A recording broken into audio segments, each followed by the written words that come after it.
Hello, everyone. Happy Halloween. Welcome to episode number. I forgot what number it is. 138. Episode 138 of the Cheap Comic Collector. That's me. My name's Rob, and I'm the Cheap Comic Collector. And I have a nobody. No. All right. So today we're going over a Night Force, the original series from Marv Wolfman and Gene Colan that came out from DC Comics in 1982. It first appeared in New Teen Titans number 21 as one of those bonus comics like they did for All Star Squadron and Captain Carrot. And they did that Masters of the Universe one that was in everything. But they did one for Night Force, and I read that one as a kid, and I got this first issue also when I was a kid, and I had never read anything quite like it before. I hadn't read Tomb of Dracula yet. I hadn't read any of the horror comics yet. This was kind of my first exposure to anything of this type. So I liked it. There's one gimmick in this one where Baron Winters, that's the main guy, in his mansion, that he can't leave his mansion, and they never really revealed why not. But he can't. But what he does have is he has portals. So he has doorways in his mansion where he can travel to other times and other places. So I thought that was the coolest concept, and it's probably not a new concept, but it was new to me back then, and it was very cool. I thought that was cool. I never got another issue of it. That was all I got was that in the first issue, and this is the first issue. So the main characters are Baron Winters. Here's the big head guy, and then this is Jack over here. He's a reporter, a disgruntled reporter that hates everybody, and pretty much everybody hates him. This is Vanessa. She's a crazy lady, or everybody thinks she's crazy. She's in an insane asylum. Baron Winters motivates her release into this man's custody. And this is Donovan. This is a professor of basically occult sciences, and he's a college professor, and Baron Winters manipulates everybody and gets her released into his custody, and his students and him, they do basically occult rituals with her, and the what's going on is that she channels this evil force, and they think the evil force is an energy force that they can harness for the government. So, so that's what he's after, and that's pretty much what's going on in the first issue. In the second issue, they experiment on her. You know, she's in the pentagram, and as you can see on this cover here, and no, this isn't the second issue. What am I doing? I'm going backwards here. That's the last issue. Hold on. There we go. That's number 2.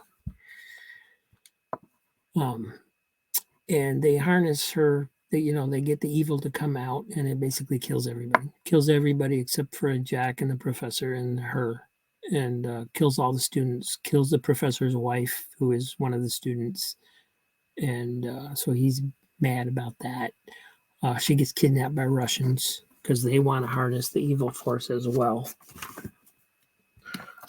And then number 3, she's been kidnapped by the Russians, and Jack and Donovan do not get along, but they team up to try and go rescue her.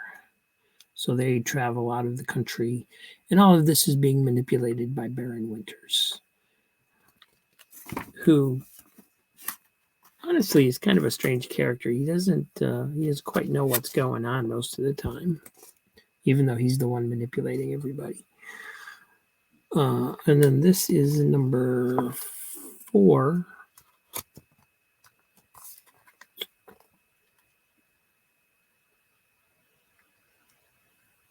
And I don't remember this cover having to do with anything inside.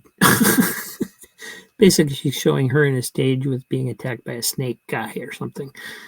So let me take this back a little bit so you can see the whole thing. Put the flashlight down. There we go. And so she's in Russia, and it's basically more of the same. They're experimenting on her, and Jonathan and Jack are traveling and getting there. And then number 5 is this one here.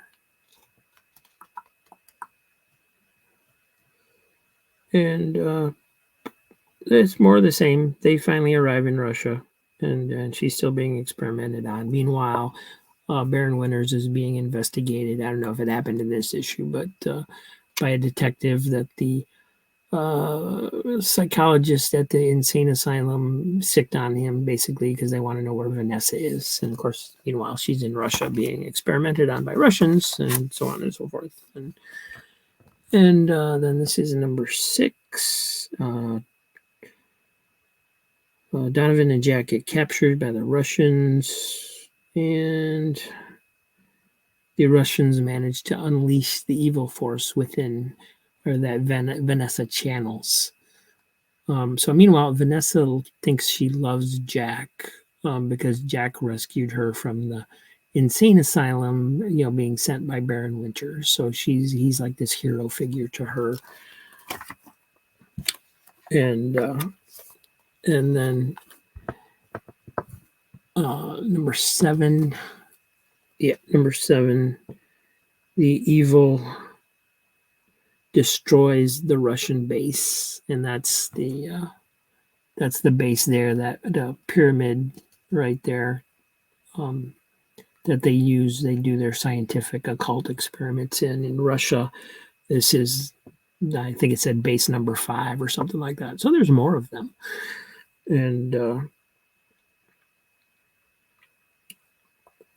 so the evil destroys this base and pretty much everybody in it, and Vanessa's trying to destroy Jack and Donovan as well, because she feels used. The Russians told her the truth about they were just using her to unleash this force, and now that the force is in control, it wants to kill them because they were just using Vanessa. So Jack tells her, no, I love you. That that he really loves her, and so on and so forth. And it's all lies. He's thinking to himself that he's lying. He knows he's lying, but it was the only way to calm her down and to save themselves. And then in number 8, we have a little bit of a change of pace. The first half of the book is them getting back to Baron Winters, and that kind of getting all wrapped up with Baron Winters. Since Vanessa has teamed back up, the detective kind of gives up on investigating him, and so on and so forth. And there's other stuff that happens, but I'm just going over the main points of the storylines. And then the second half introduces a new criminal character, and this guy's just very despicable. He'll kill anybody for a buck, and so on and so forth. So Baron Winters manipulates him into going to this apartment complex where an alien has taken control, and he won't let anybody leave the building. And he won't, and when I say he, I mean the alien, not Baron Winters. The alien won't let anyone leave, but he gives them everything they need, everything they want, everything. So they're very, after a year, they're all very placated and don't care. Some of them want to kill themselves. Some of them don't care. Some of them, think it's a biblical thing. It's all very kind of a character study.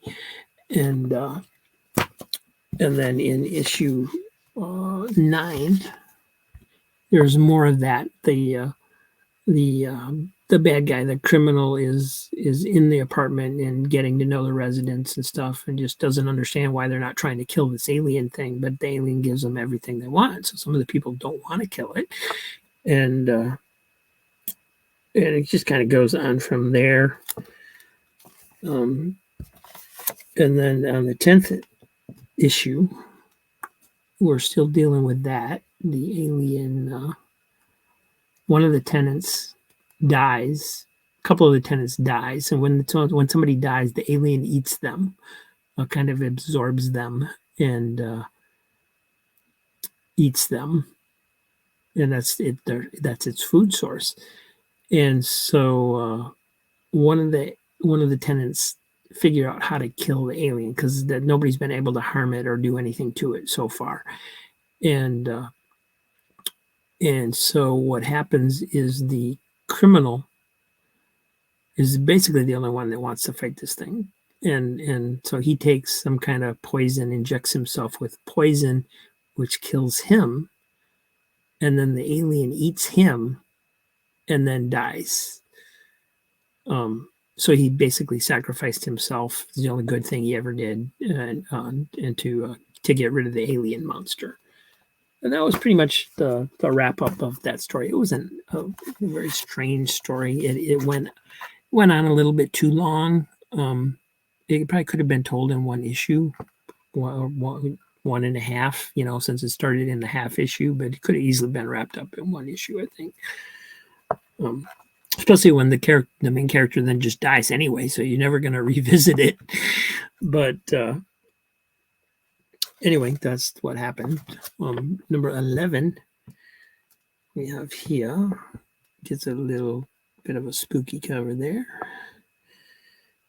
And in this one, this is the Mark of the Beast storyline. So this is the beginning of the final storyline for this series, because it did end with issue number 14. And basically, there's this whole old house that's been closed up since the 30s or 40s, and nobody's been in it, and nobody can remember why it was closed up. And so this couple moves into it and finds out that it's basically inhabited by demons, ghostly apparitions and demons, and they carve the number 666 into her husband's forehead, and he's in excruciating pain. So she goes to Baron Winters for help to get rid of these things and to cure her husband. And Baron Winters doesn't know if he'll be able to do it or not. And it turns out that this thing is the biblical beast of that you can see here. It's got 7 heads, as told in the Bible. The biblical beast of biblical times or whatever. And so this is number 12. And yes, this one introduces the Baron's ex-wife, Katrina. Because remember, Baron Winters cannot leave his house. His only way to leave is to go to another time period through the portals. So he actually travels back to the 30s or 40s to investigate this thing. And turns out that there's this group of men who are the financial backers of Hitler and the Nazi regime. And they're all basically possessed by Satan. They sold their souls to Satan. And when they join together, they become this biblical beast. And so he calls his ex-wife in for help because she's some kind of sorcerer. And her son, their son, who hates Baron Winters. And there's a lot of hate in this series. None of the characters really like each other, except for Vanessa liking Jack. And Vanessa and Jack get involved a little bit in this story, not very much, just a bit, because she can sense the evil. So she still has some psychic powers, even though they got rid of the evil force she was channeling. She can still sense evil. So Baron Winters uses her, takes her back in time with him to track down the evil people. And so she's involved in this a little bit. Jack just kind of makes a token of appearance as her husband and is like, yeah, I don't really love her, but she thinks I do, and blah, blah, blah, blah. So, so that's pretty much it. That introduces his ex-wife. And then number 13 is supposed to be his origin. and it kind of goes into his origin. It's not really an origin story as told like in a superhero comic where you know exactly what's going on. Basically, he failed to destroy the beast, so he's I don't know, his personality just completely changes now that he's with his ex-wife. He's just very subservient, doesn't know what he's doing, admits he doesn't have any clue what he's doing, wants to quit, doesn't want to do this anymore, blah, blah, blah, blah, woe was me. And they, so she forces him to go back in time with her to where it all started.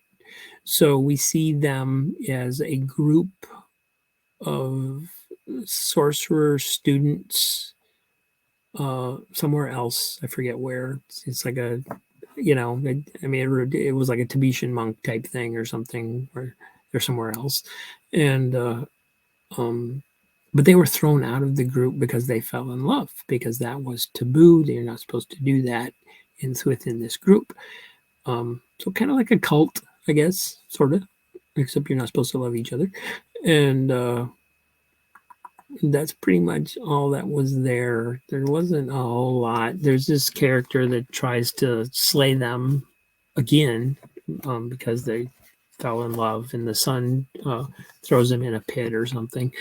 It kind of meandered. After the other stories taking their time, this was really rushed, probably because they knew this issue, number 14, was going to be the last issue. So they wanted to wrap the storyline up. So it's still readable. It still makes sense. It's like, okay, you didn't, it seemed like you would have expanded here and there on certain points, but you didn't. And but anyway, so this one they wrap it all up. He travels back in time again to fight the one beast character, or the one guy, and slays him, and the wife goes into some other dimension to defeat the beast. And the son gets involved because apparently out of nowhere they reveal that he's been raised for the specific purpose of killing the beast, and but he's not ready yet, but he thinks he is, and they manage to destroy it. And then they come back forward in time again, back to the Baron's house, and it wraps up with the ex-wife and the son going to stay there with the Baron to keep him in line. And they brought back with them from the past an older lady that was the receptionist secretary to the evil banker, but she's completely innocent. But they keep her in the future because her past is something terrible will happen to her if she's in the past. So kind of sounds like they're trying to set up a next storyline or a future storyline there. But of course, this was the last issue, so no more issues, all gone. And so there were supposedly, according to the letters pages, there was going to be future miniseries, like the next year or even within that year, there was going to be another miniseries released with a story, and then that was going to follow with another one, and so it was going to be a series of miniseries. And they also said there may be bigger plans on the horizon for Baron Winters, where he would become a major part of the DC universe. And of course, none of that ever happened. I think Baron Winters has appeared occasionally in with the other sorcerer characters in the DC universe, but very rarely.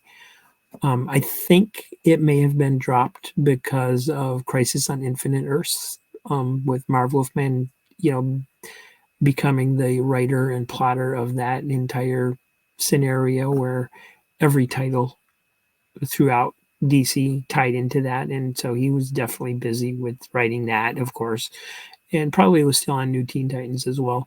So I'm guessing that they got involved in that, and that maybe at one point Baron Winters was early on was maybe going to be a big character in that, and then that just never happened. The story went in a different direction. But that's just me theorizing. They did do a couple of later series. There was one from 96, 12 issues in 1996, 97. And then 2012, there was another series that went for 7 issues. And both of those were written by Marv Wolfman. But the artists were different. They were different artists. And I should probably show you at least a little bit of the artwork that Gene Colan did. It is very, very reminiscent of Tomb of Dracula. So let me see if I can get a good view here. This is the title page, and that's actually the most prolific shot in the book, panel in the book. And it's kind of hard to see in the dark.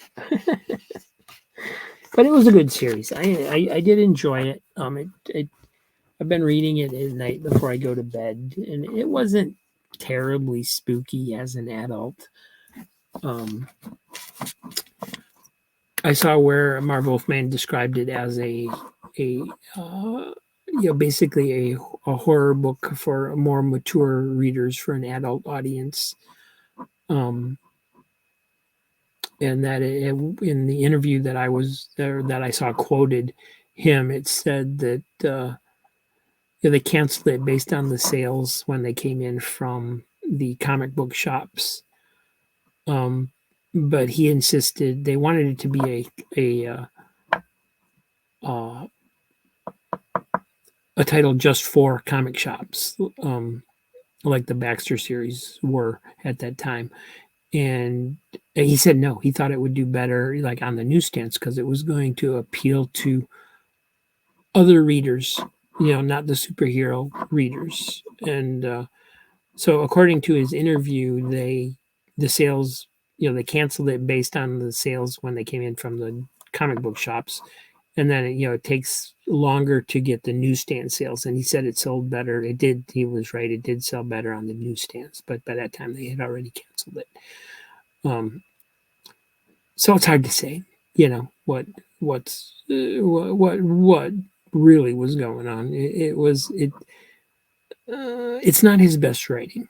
It's not. It's good, but it meanders a lot and without making specific points. And the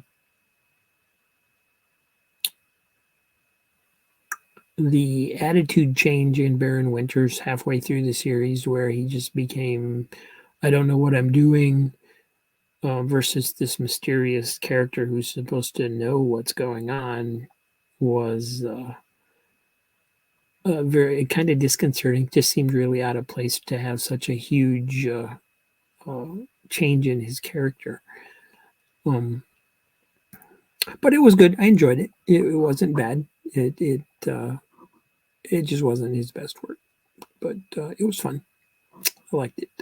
So that's it for our Halloween episode. Happy Halloween, everybody. I did have a couple props here that I thought I might play with, but I didn't really. I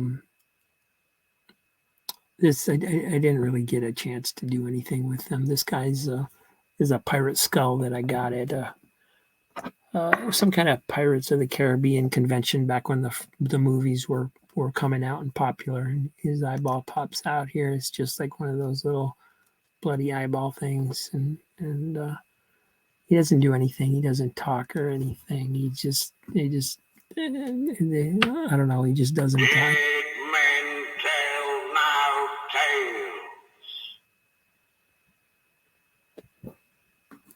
Okay, that wasn't him.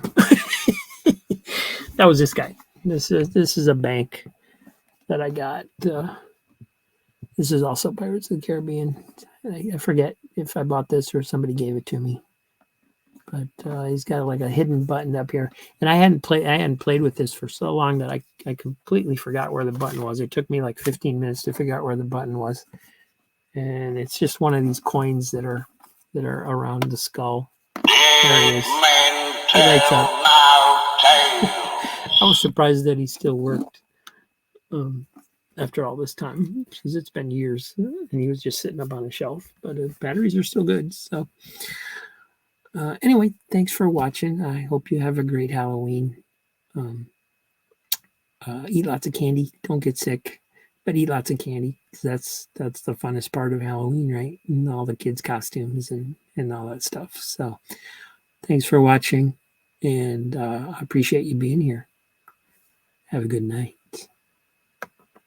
Sleep tight. Go ahead and let the bed bugs bite.